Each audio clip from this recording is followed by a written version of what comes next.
Welcome to the Sherborn Advisory Committee meeting. Today is Wednesday, November 5, 2025. It is 7:03 p.m. I hereby call the Advisory Committee meeting to order. Since this is a hybrid meeting, committee members will state their names as present. Nora? Present. Adam? Present. Paul? Present. Divya? Present. Alex? Present. Penn? Present. And I am present.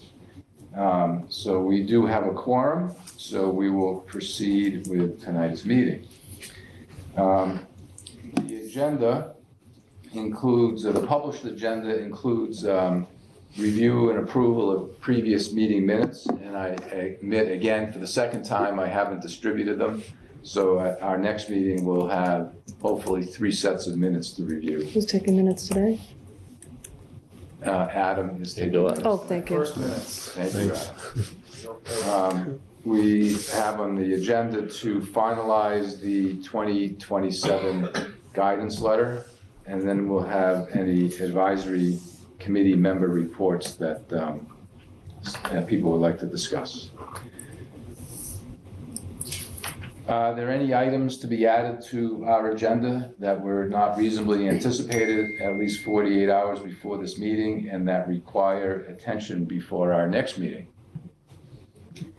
Hearing none, I welcome a motion to accept the agenda as read.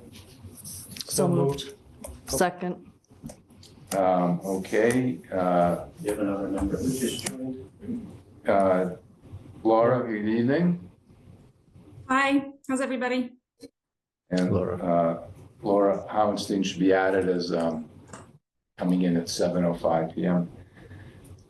To approve the agenda, Laura, Yes, aye. Nora, Aye. Adam, Aye. Paul, Aye. Divya, Aye. Alex, Aye. Penn, Aye. and I am I as well. Before we get into the guidance letter, I'm pleased to announce that we have our 9th member, Alex Ritchie. Welcome. Thank you. For the benefit of those of us who don't know you, just a little minute about yourself and your family, if you would. Sure. So moved to Sherborn September of last year. My wife Kate and I live on Farm Road and have 2 young boys. John is 4, Colin is 2. They both are at the Tobin School in Natick.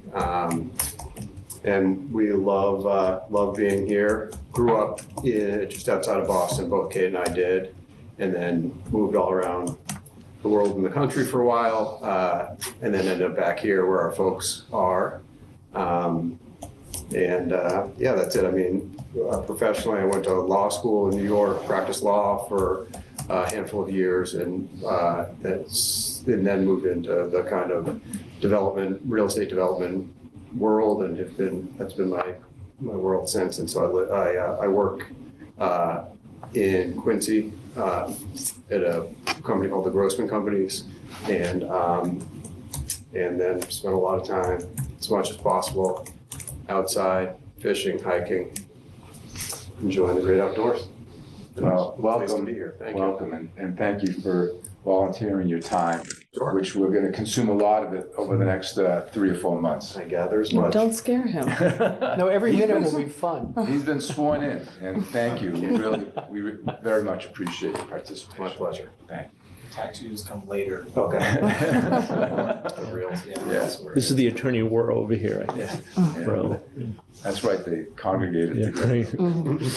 So I did distribute the draft guidance letter, and I welcome any comments, grammatical corrections, conceptual adjustments.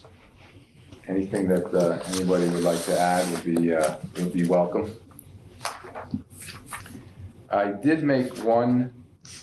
made some grammatical changes since that was distributed, and I did add one sentence on page 2. It is the paragraph that begins on the bottom of page 1. where it says the advisory committee recommends a 3.25% COLA. Mhm. And then it talks about it's slightly higher than the 2.8 Social Security COLA effective January 1, 26, and falls within the 3 to 3.5% range by the Personnel Board. I then adjusted the next sentence to say, additionally, it closely aligns with both the Consumer Price Index for all urban consumers, CPIU, increase of 3%, and the Boston, Cambridge, Newton, Mass, all items CPIU increase of 3.3% for the 12 months ending September 2025. So we added not just the CPI index of 3, but the Northeast, Boston, Cambridge, Newton subset of a 3.3% increase, just for clarification.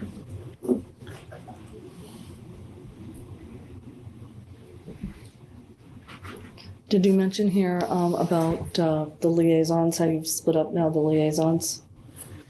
So what I did this year, or what I'm suggesting for this year, is I looked at the way the government, the municipal government is set up, and we broke out different categories. For example, land use accounts, social services, the school, public works, protection of life and property, general government, the finance department, and employee benefits. And what we've done is assign 2 advisory committee members to each one of those categories so they could become somewhat experts in those broad categories. And then there are some other boards and committees that might have revolving funds that aren't part of that group. And also the capital budget committee. We have two representatives on that group as well. This is a little bit different from how it's been done in the previous years. Hopefully these groupings don't cause anyone to have an undue burden with all the different folk that they have to speak with.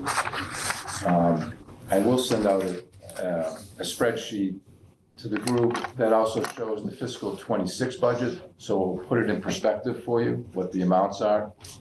On December 10, Deb, the finance director, and Jeremy are going to do a presentation on the revolving funds and the special revenue funds, which are not part of this expenditure budget. But I think it's good for us to understand the other things that are going on within the municipal government. Revolving funds, we do set a limit on 7 or 8 of them, so we'll get presentations from those budget makers. But some of the special revenue funds falls outside the normal expenditure cycle. So I think it's important that we know what other things are going on in the community that aren't captured in this particular budget. And they're not even in the warrant necessarily. But we should have a general understanding as to how the community is working financially. Nora? Would you be able to provide some guidance to people on advisory on whether they should, like, for example, Paul and I will be attending the Recreation Commission or committee hearing, or meeting, I should say, tomorrow, not a hearing, meeting. Any advice that you can give for liaisons? You know, for example, Laura and I are on capital budget, so we go to those meetings. But it just would be great if you could. So the way that I understand it's been working in the past is that either the budget maker will reach out to the liaisons, or the liaisons can reach out to the budget maker and have a meeting, and they'll go through their proposed budget with you to get you educated and up to date as to what they're asking for.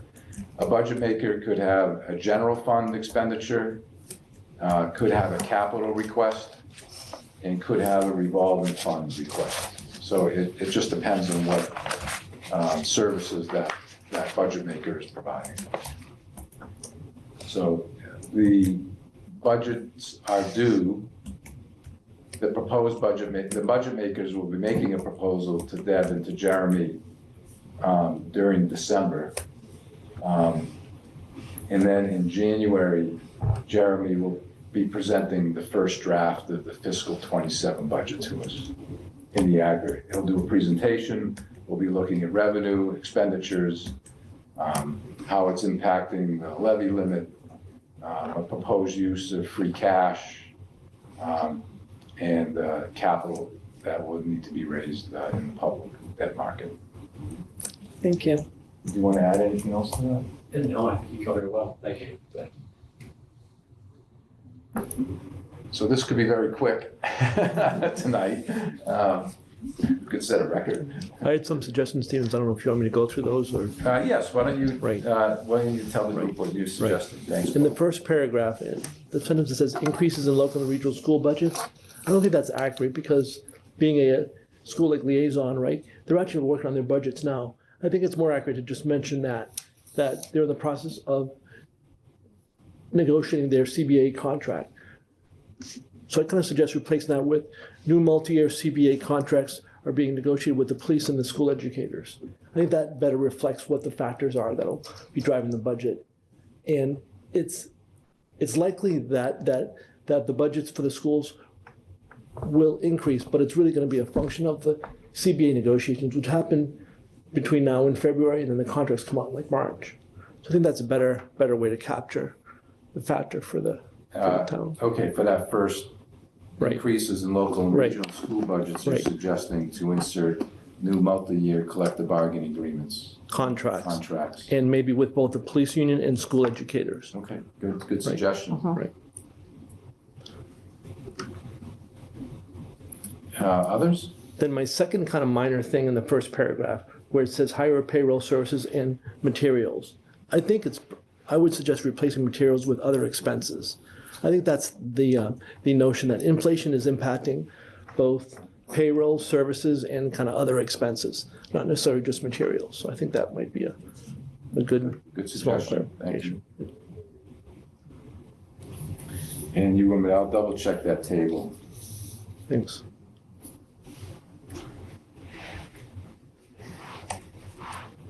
Good. Excellent. Thank you.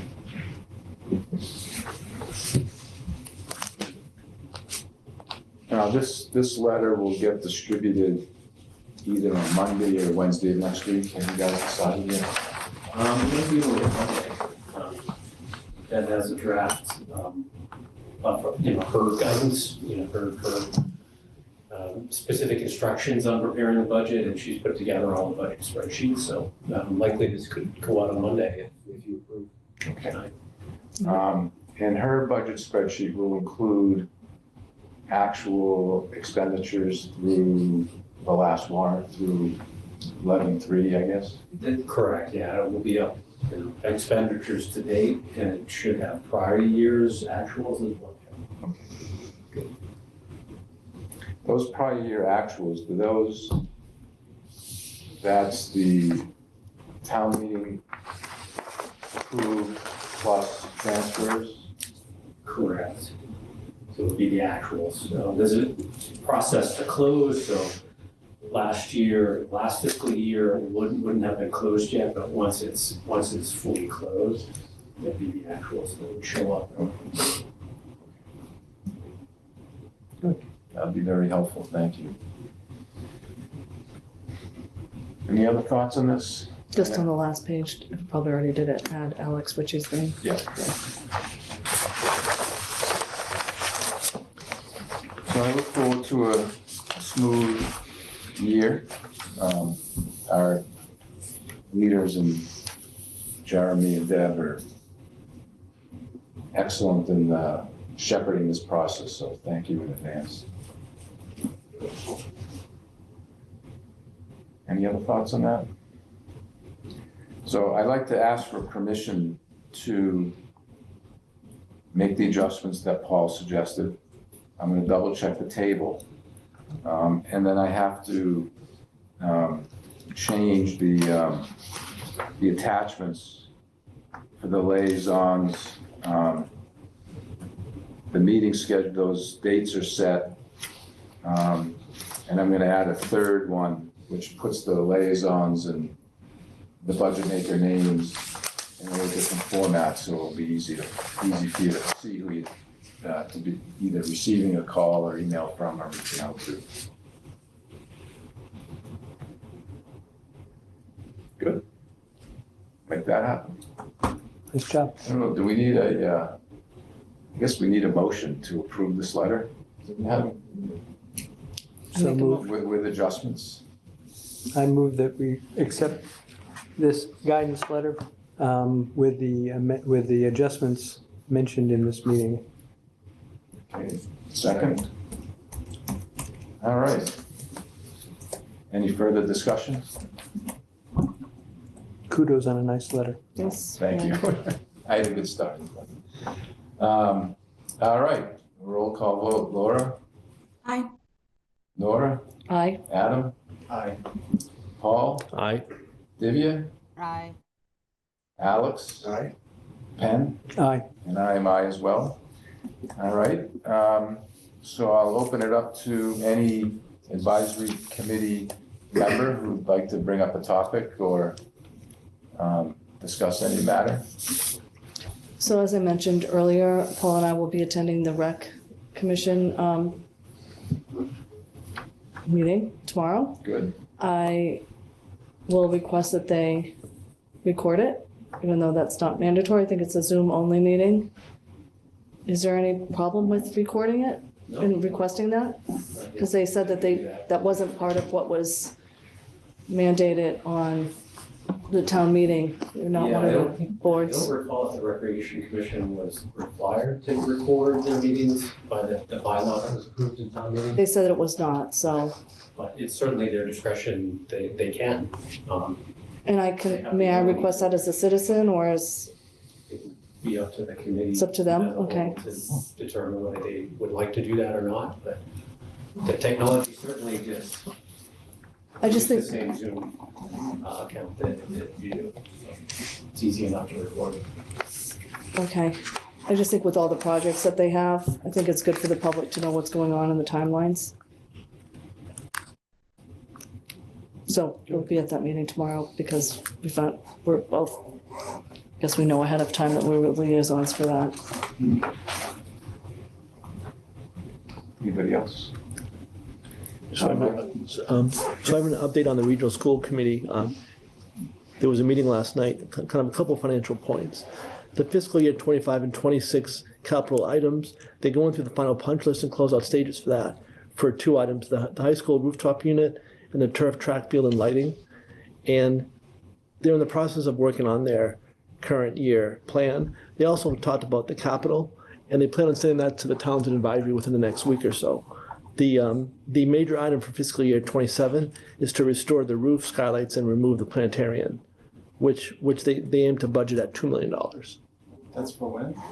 for fiscal year 27. So they have a capital plan looking out the next 5 years, and that's the one item for fiscal year 27, the first year. Remove the plant. Sounds like a new project. Right.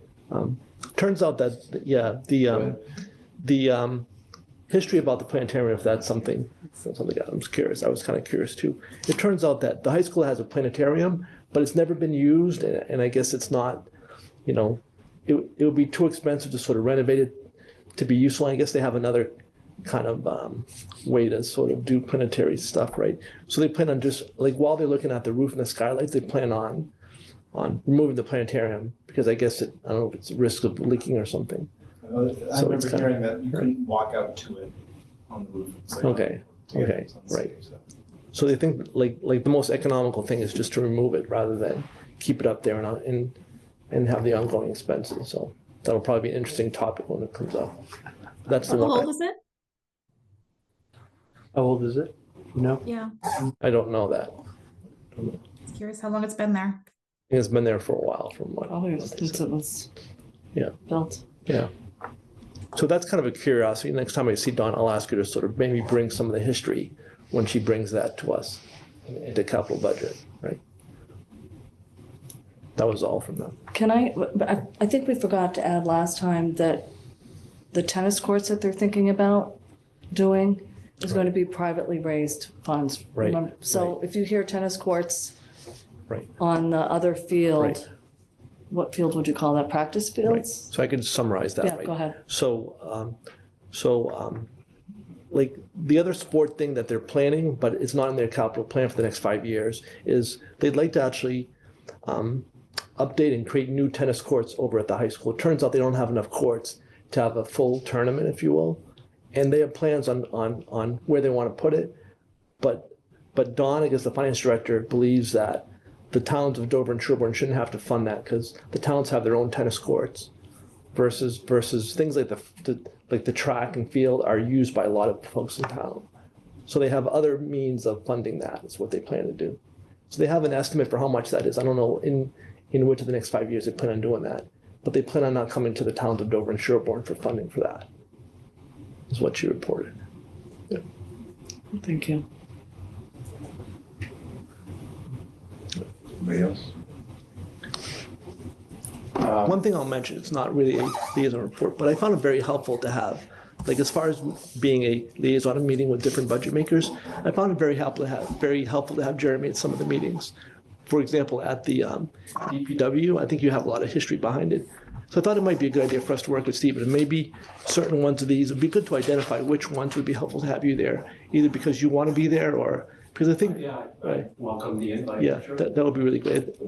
For Nora and I think for recreation in the library, I think there's a lot of history there that I think you can bring a lot of guidance to it. And I was on DPW last year. I think others on it this year, but to me, that was very useful because you have a lot of the context behind it. So I thought that would be another beneficial thing to help us understand the budgets and what's changing. So. Yes. So I have two proposed changes in the meeting dates. The original draft that was sent out, I did not have a meeting date on January 14th, but I'm suggesting that we do so that we can have all the budgets done by the middle of February. I think having that extra meeting will help us shorten the length of time of the other meetings. So that January 14th, 2026 date's been added. The other question I would have the group is we have a meeting scheduled for next week on the 12th. And I'm not sure that that's necessary. Do you have anything coming up that you know about that would need our attention? I think so. Anybody see a need to have a meeting next week? Take a break now while you can. Yeah, so I'm gonna, I won't be here. miss anything. So I'm gonna take that off the calendar. But add January 14th in its place. As I mentioned on December 10, which I think is the next time that we'll meet, we're gonna get from Deb and Jeremy a preview of special revenue and revolving funds, which I think will be helpful. And I open up the conversation a bit to see if anybody has any reaction or thoughts from our discussion last week with respect to the Laurel Field request and the increase in the revolving fund now that time has passed. Anybody have any thoughts or anything they'd like to bring up? In for a penny, in for a pound, right? I suppose, but I think the couple of things that for future learning that I like to have us think about is, and I don't know that it'll be a problem with this particular project, but there's been no permitting yet, to my knowledge. I think there's one for the Board of Health, although the Conservation Commission has probably done their work, but I don't think the Board of Health has done their work. So that causes me to have some concern, not a big one, but it exists. I'm concerned about increased costs above what we were asked for unanticipated changes as the project progresses. I'm concerned a bit about accountability and who actually owns the project. I'm not sure, perhaps I didn't hear it well, but I'm not sure that I heard a clear answer as to who is shepherding this process. I think Eversource could potentially be problematic when they're going to come in and put the connectivity into the system.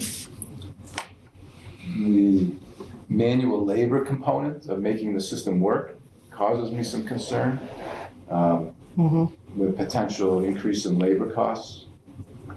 And the thing I think that I was most concerned about, or am most concerned about, is the requirement that we make an immediate decision. That there's been no time to think about it, to analyze it. You know, it felt like there was a drop dead date, that if we didn't do it at that instant, that the opportunity would pass by. And I just feel uncomfortable being put into that position. And I think the next time it happens, we probably should resist a bit, in my opinion. Question about that, is that due to the sort of change in leadership over time, or people cycling off of the committee, right? Did someone just? Off of this committee? No. No, foundation. Yeah. You know, I don't know what the systemic problem was. My guess is ownership. That I think the original program was being shepherded by the former rec commission, one of the rec commissioners, as opposed to an employee of the town. So there was lost continuity as a result of that. So I don't know what caused the problem, but I think that things like this are going to happen again where, you know, there's a deadline. You got to make a decision right now. And we don't have time to process what we've heard and come back with follow-up questions. So, yeah, Oh, yeah. think Penn- Oh, I'm sorry, Penn. Go ahead. We've got a few different things on this.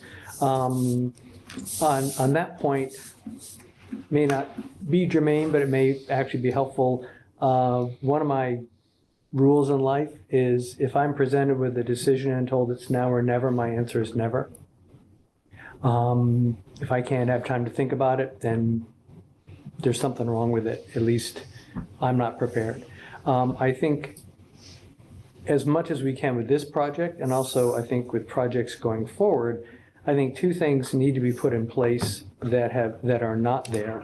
One is somebody to own this project, a town employee to own this project from start to finish, because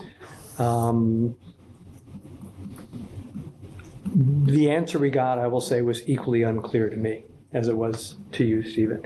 The other thing is, as part of that, or separate from it, there has to be, I think before any decision is made to spend money, a proposed project flow that makes sense has to be put in as part of any of the initial ask for anything. I mean, I look at this project, for example, and I think with everything heard, the first thing that should have been done was getting the power to the point, getting the power there. Because that could potentially hold us up now for a year, Sean said, for example. And they had, so the money, for example, to go into more detail, the money that was spent to rent the generators to test the wells was wasted money. And the wells and all that are going to sit idle before there's electricity. But with something like this, you get power to the place. Whether it's get used for this project, power is always useful. It gives options. Whereas now, we've got money sunk in, towards the infrastructure that is useless without power. And so I think that before anybody says yes to money on anything, there should be ownership by a town employee, as you're suggesting, and a project flow that makes sense, as opposed to let's just start the ball rolling and then we'll figure it out. If we could just have some historical perspective on this for everyone, and maybe Jeremy, you can help out a little bit. These were the American Relief. It was over about $1 million that was, for lack of a better word, given or to Sherborn to spend. 1.1 million? Yeah, I think Sherborn received about $1.2 million in ARPA funds. And that was the American Relief Recovery. And something act. Mm-hmm. And a significant amount of those funds were appropriated by the select board as the appropriate party to authorize the use of those funds towards the irrigation of the rural fields. So that happened a couple of years ago. It was in 2021, yep, August of 2021, that select board, they had at that point the sole authority to divvy out the money of $1.2 million Yeah. without going to advisory or capital budget or anything like that, correct? I just want to make, It happened before my tenure here, but I believe there was sort of the information was distributed out to boards, committees, departments that the town had these funds and the select board solicited ideas for projects. and because the turf field Shortly after the turf field was proposal. voted down by the town because of expense and other reasons. So then, select board, I know that Eric Johnson was opposed to something like this, I think on the record because, select board member, because that money, I mean, we can't go back and we can't create, but probably should have been more on known capital projects. But it was voted to proceed with an unknown dollar amount, maybe a guesstimate for that. And I think that's where some of the problem really started, to be honest, right? I mean, I'm not, I just want to make sure I'm getting that story straight. And then it morphs into, instead of a guesstimate of 300 something, now 500 something, and still we don't know for sure.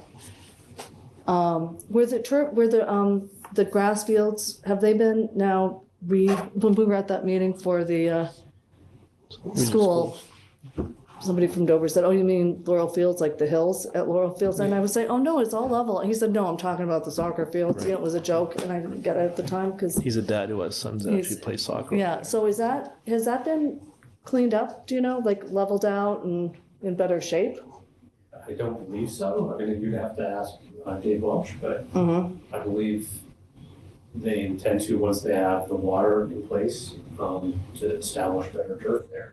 Okay. I don't know their plans. The other piece of this, which we'll be probably talking more with Rec about, is that's when the money, they used to have like $15,000 in operating, and their then budget was then increased to over 100,000. Yeah, So- at the same time, the rec department was fully funded by the revolving fund up until a few years ago. And then after the discussion about turf at Laurel, an operating budget of $150,000 was inserted in the general fund operating budget. All right, so I feel like there's like a lot of moving parts there. So,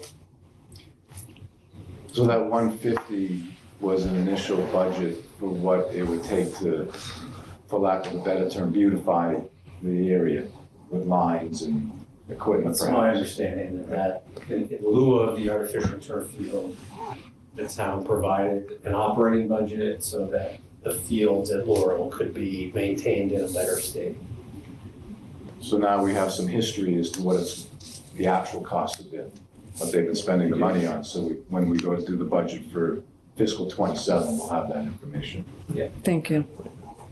Oh, I just want to say in some way, I think there's a process gap in town around a project, these multi-year projects. Like that was, I just learned from David's presentation last week that this was initiated in August 2022, and the ARPA funds were even approved the year before. And I was actually the rec liaison last year, and this was a surprise to me as of last week. So it'd be good to understand for these multi-year projects, a written history of these around where does the funding come from, what are the different milestones and status. Otherwise, I feel like these come to us last minute for this incremental piece of funding, and there's no written history for us to go back and look on and understand, get perspective on. I think that's maybe a good process thing going forward around. so it's a comment well taken, and when Deb sends out her email next week, that is something that she's gonna ask people to do, is give an update on their special revenue accounts and capital projects in process. Right. So we should now get an update as to Right. what's happening with Right. projects that have been Right, approved. right. And kind of all the things that came up last week around milestones and status and any risk, like Laura asked about risks as well. I think it'd be good to get a more complete picture of what's happened on these projects. Like the History Center, for example, that was another ARPA. And then that took years, God bless you. Then that cost the town significant amount of money too. The other comment that I want to make on what caused me concern was the process, because it was coming out of the revolving fund, bypassed the capital budget committee. So they didn't get a chance to weigh in on this either. And they probably should have at some point. I don't know if anyone, Nora or Laura, have you raised your hand for a comment at all? I haven't noticed. Yeah, I just wanted to say, kind of on the topic of a town employee being involved in managing and sort of oversight, where in the town would that employee, like what department would that employee be a part of? What might the process be for making that happen? Because I feel like it's come up a few times, and I feel like that's one of the pieces that's missing, is some kind of real accountability and oversight. So where maybe Jeremy's the person to answer that question, where would that town employee be? Or are we talking about Laurel Fields? Yeah, or these kinds of projects like this that could benefit from employee oversight. I go to History Center. Well, for Laurel Fields, if it's a recreation project that's coming from the Recreation Commission, they have the authority to hire their staff. That is not a town administrator or select board hire. So currently your governance structure is that the Recreation Committee it's independently elected, has the ability to hire and fire their staff. So if it's one of their projects and they were to assign it one of their staff, that's where it would fall. Somewhat similar to the library trustees. The library trustees, by state statute and your governance structure, have some authority over the library building, and do have access to other funds where they can begin projects and get into design before a full appropriation ever comes to town meeting. Again, that's part of Sherborn's governance structure. Your town does not have a charter that lays out a thoughtful organization of your town government.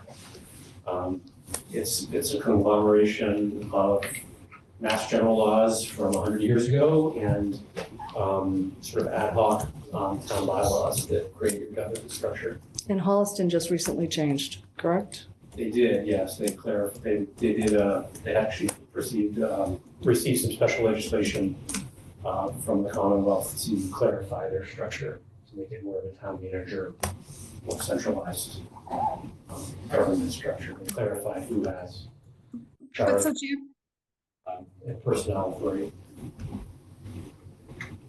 So Jeremy, so what I think I'm hearing is that there isn't a mechanism in our town governance structure for a town employee to have oversight over some of these special projects in many cases. Is that what I'm understanding? In some cases, it's not clear. I guess that's my point. Okay. There are a number of employees that work for independent, for lack of a better word, boards and committees that don't sort of roll up under the select board or town administrator's office. They're independent. And they're all volunteer. But even their staff are not, they don't roll up. The Board of Health staff, for instance, do not roll up through the town administrator's office or the select board's office. Right, I'm saying they're all Their volunteers. staff, they're volunteers and they're paid staff. Mhm. But if it's a project that's initiated by those departments or boards or committees, the select board don't have any authority to change that. It will maybe oversee the project. The authority given to the town administrator is established by town bylaw.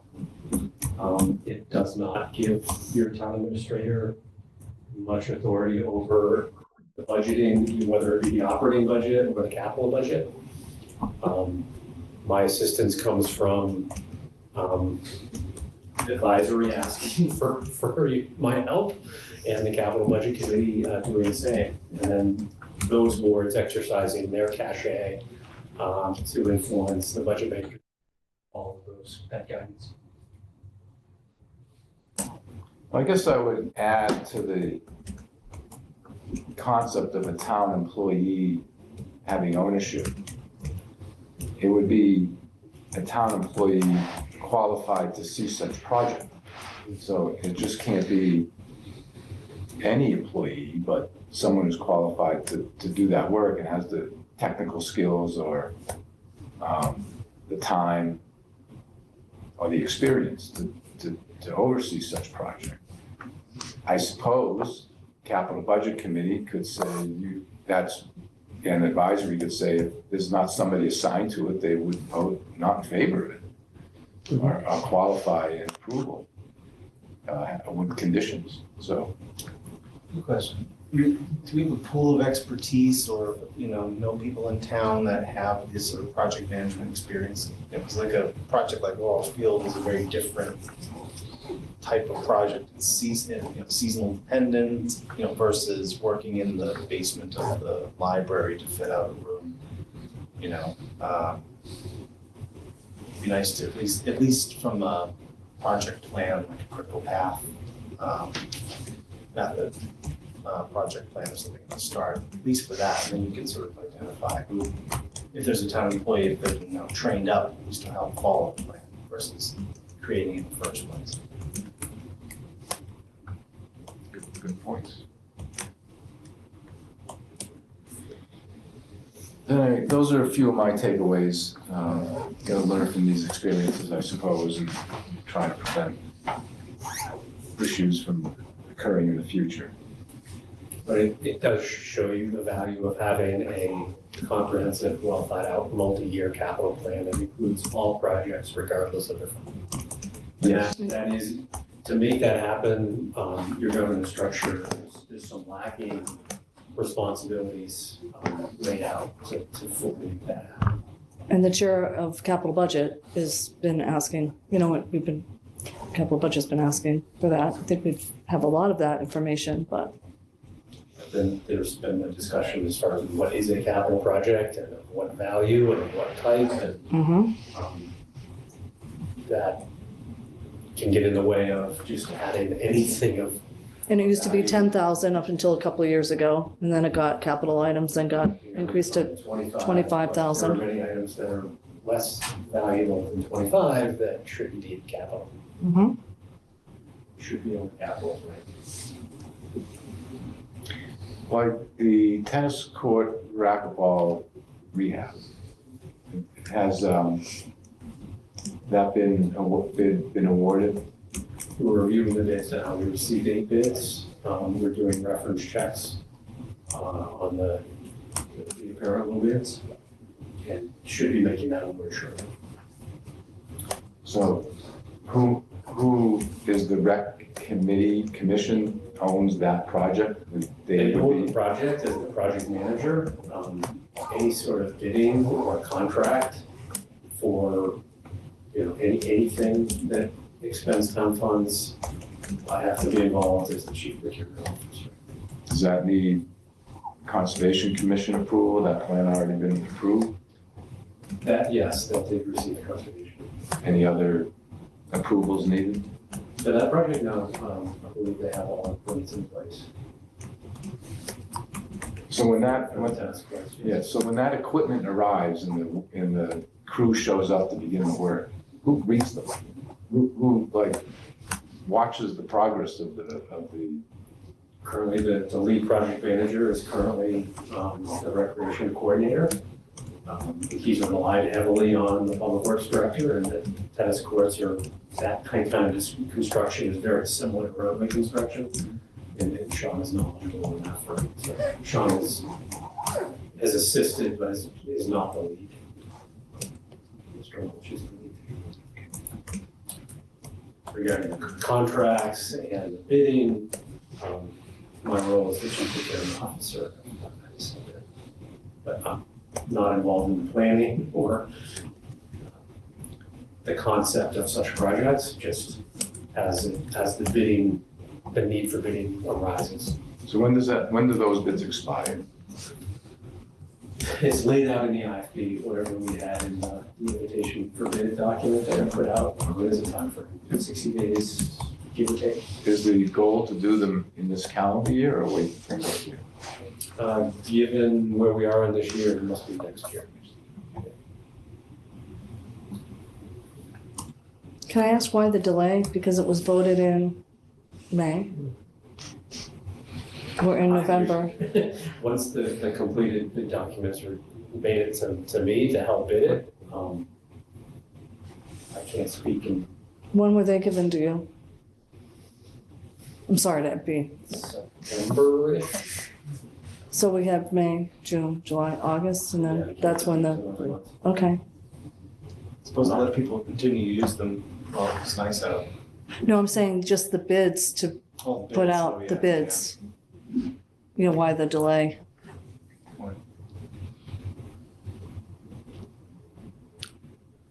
So does this advisory board have the authority to ask for a written status of that tennis court pickleball project? We all heard about it at town meeting, but if you could have written down and say, okay, these are all the milestones, the status, it's out for bid, not out for bid. I think it's good, feel like be a good process to sort of be able to ask and see an updated status of that overall project. I think that might help us, may help you, Jeremy, as the chief procurement officer, to see that.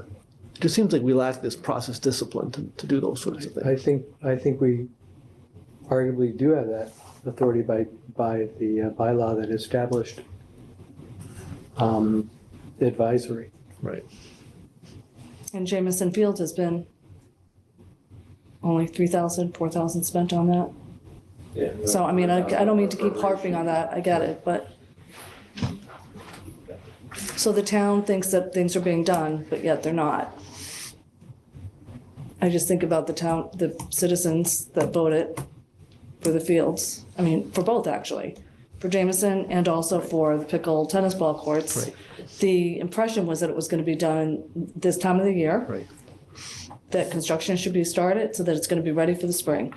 Right. And it's not. Right. So. It's the Recreation Commission that's Right. the lead. Nora and I, as recreation liaison, just tell me, I think we can put a process together to sort of ask them to write down the overall status of that project.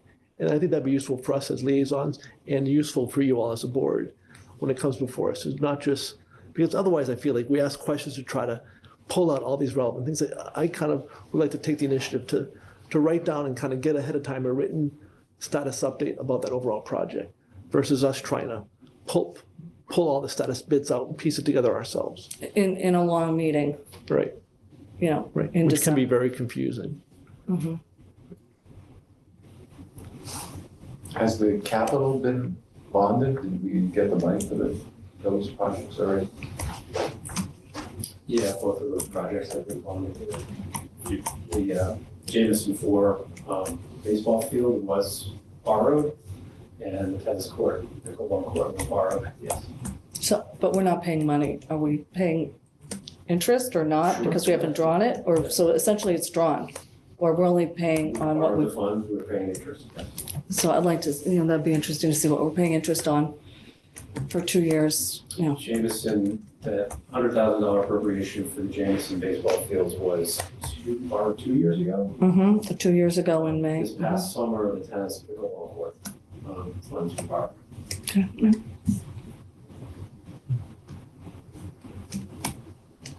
Quick question, in terms of establishing a process for status updates on these projects, I think that's a great idea.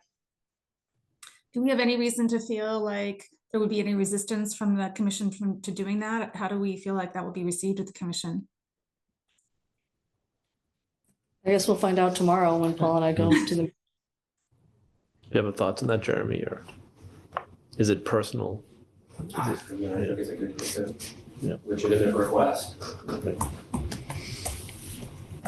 I've been made aware of as far as the Jamison 4 baseball field, and the funds that they've used from that appropriation. I believe they've come up with a schematic plan that not only includes that one baseball field, but 3 others. So it's not likely that the funds available would be able to fund all of those fields.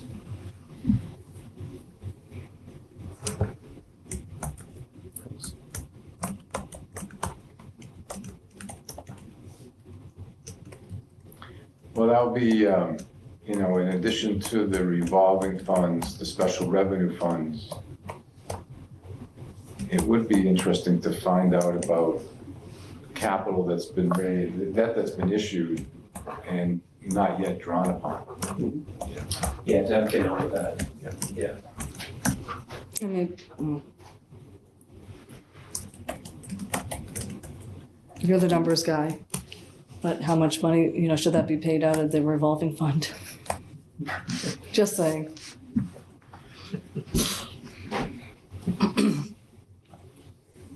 Well, the Jameson 4 funds, if there is no true plan to use them, can be reappropriated. Who makes that, Town meeting is the one that needs to vote to make that reappropriate. does advisory ask for, who's the one that sponsors that? Generally, it's the project sponsor would generally be the one that would propose that. But that request could come from others. Ultimately, it's town meeting that would need to vote to reappropriate the funds for that use.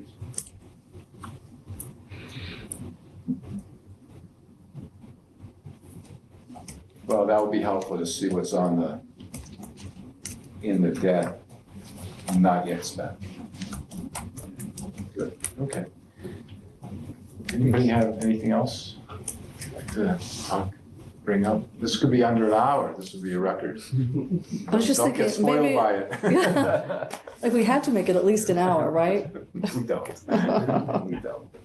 All right. Hearing nothing else, would anybody like to make a motion to adjourn? So moved. Second. Second. Any further discussion? Laura? Aye. Nora? Aye. Adam? Aye. Paul? Aye. Divya? Aye. Alex? Aye.